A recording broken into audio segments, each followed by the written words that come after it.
अस्सलामुअलैकुम, welcome back to my channel green healings. आज हम बनाने जा रहे हैं बेसन और सूजी का टुकड़ी वाला हलवा। अगर आपके बच्चे बाहर से स्नैक्स ला के खा रहे हैं तो आप जानते हैं कि वो उनकी हेल्थ के लिए इंतहाई नुकसानदेह हैं। बेहतर है कि आप उन्हें कोई भी मीठा है वो घर पे बनाकर खिलाएं, और बच्चे ये मीठा तो बहुत ही शौक से खाते हैं। इसके लिए जो चीज़ें आपको चाहिए वो हैं 1 कप शक्कर, और मेजरमेंट के लिए मैंने एक यही कप इस्तेमाल किया है। आप जो भी चीज़ इस्तेमाल करना चाहें, रेशो आपने यही रखनी है। 1 कप शक्कर मैंने ली है, 1/2 कप सूजी ली है, और 1.5 कप मैंने बेसन का लिया है। तो चलते हैं हम अपनी रेसिपी की तरफ।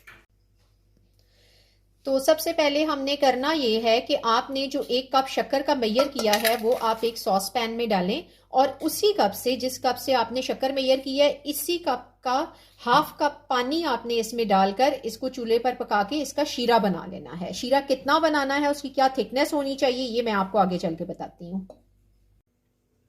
1/2 कप मैं इसमें पानी डालूंगी। पानी डालकर आप इसको अच्छे से मिक्स कर लें किसी भी स्पून से, और फिर आपने इसको इतना पका लेना है कि जस्ट ये मुकम्मल तौर पर पानी में घुल जाए। हमने इसकी कोई 1 तार की या 2 तार की चाशनी नहीं बनानी है, बस इसे पका लेना है अच्छे से, ताकि शक्कर सारी जो है वो पानी में घुल जाए और उसकी मिठास जो है वो शक्कर में मिक्स हो जाए।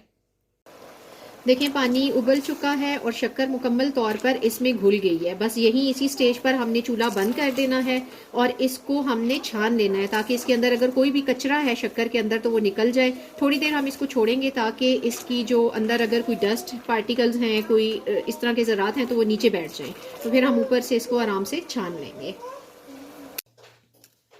अच्छा, जिस कप से आपने बाकी सारी चीज़ें मेजर की हैं उसी से 1/4 कप मैंने यहाँ पर घी का लिया है। मैंने देसी घी का इस्तेमाल किया है। आपके पास जो भी घी है आप उसको इस्तेमाल कर सकते हैं।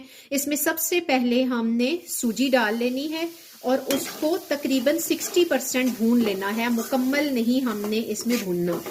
भूनने के बाद जब इसमें खुशबू आने लगी और ये अपना हल्का रंग चेंज करने लगेगी, तब हम इसमें बेसन ऐड करेंगे। अच्छा, हमारी सूजी 60% तकरीबन भून चुकी है, और आंच मैं आपको बताती चलूं कि आंच मैंने इसको भूनते हुए मीडियम रखी थी। ठीक है ना, ना मीडियम टू हाई ना मीडियम टू लो, बस मीडियम आंच पे मैंने इसको भूना है ताकि ये अच्छे से भुन जाए। मीडियम टू हाई रखेंगे तो ये जल्दी जलना शुरू हो जाएगी, इसका टेस्ट नहीं आएगा। अब जब ये 60% भुन चुकी है तो बेसन जो आपने मेजर करके रखा था वो आप इसमें ऐड करेंगे, और बेसन को आप मीडियम टू लो आंच पे भून लेंगे, क्योंकि थोड़ी सी भी आंच अगर तेज होती है ना तो बेसन आपका जलना शुरू हो जाएगा और आपकी मिठाई में से जला हुआ टेस्ट आएगा। अच्छा, बेसन अगर आप छान के डालेंगे तो ये गुठलियाँ आपको थोड़ी नज़र आ रही है ना, इस तरह की गुठलियाँ नहीं होंगी। तो बेहतर है कि आप इसको छान कर डालें बेसन को, ताकि आपकी बिल्कुल गुठली ना हो। मैं तो इसको एडजस्ट कर लूँगी, लेकिन हो सकता है कि ये आपसे एडजस्ट ना हो, तो यहाँ पर आप बेसन को छान कर डालिए और इसको मीडियम टू लो आँच पे इतना भून लें कि उसकी भीनी भीनी खुशबू आना शुरू हो जाए और इसकी रंगत हल्की सी बदल जाए।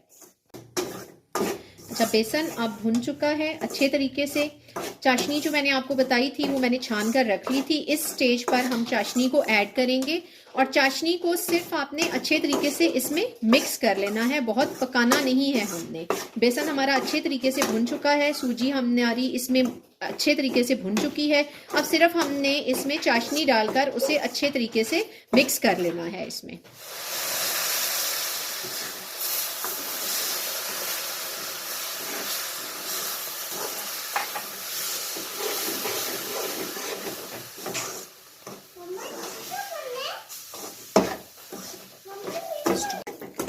देखिए, मैंने शीरा सारा अच्छे से मिक्स कर लिया है इसमें। अब आप किसी भी एक बर्तन में जिसमें आपने इसकी तय लगानी है उसको आप ग्रीसिंग करके रख लें, थोड़ा सा घी लगा लें और उसमें हम इसकी गरम गरम की तय लगा देंगे। ये देखिए, मैंने इसको बर्तन में निकाल लिया है, और अब इस तरीके से थपथपाते हुए आप इसमें इसको प्रॉपर ऊपर से इसको स्मूथ कर दें आप, ताकि जब हम काटें तो ये प्रॉपर तरीके से हमारी ये टिक्कियाँ बन सकें। तो अच्छे से आप इसको स्मूथ कर दें ऊपर से दबाते हुए। यूँ देखिए, इसमें मैंने सारा दबाते हुए इस तरीके से स्पैचुला से ऊपर से मैंने इसको स्मूथ कर दिया है दबाते हुए, ताकि जब आप इस तरीके से जब ये स्मूथ होगा ना तो आपकी कटिंग बड़ी अच्छी आएगी, फिर उसकी टुकड़ी की शेप बड़ी अच्छी बन जाएगी आपकी।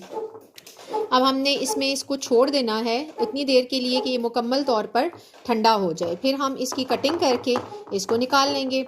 अगर आप नट्स इसमें ऐड करना चाहते हैं, बच्चों के लिए ड्राई फ्रूट ऐड करना चाहते हैं, तो शक्कर का शीरा चाशनी जहां हमने ऐड की उसको ऐड करने से पहले आप इसमें तमाम तर नट्स ऐड करके मिक्स कर लें।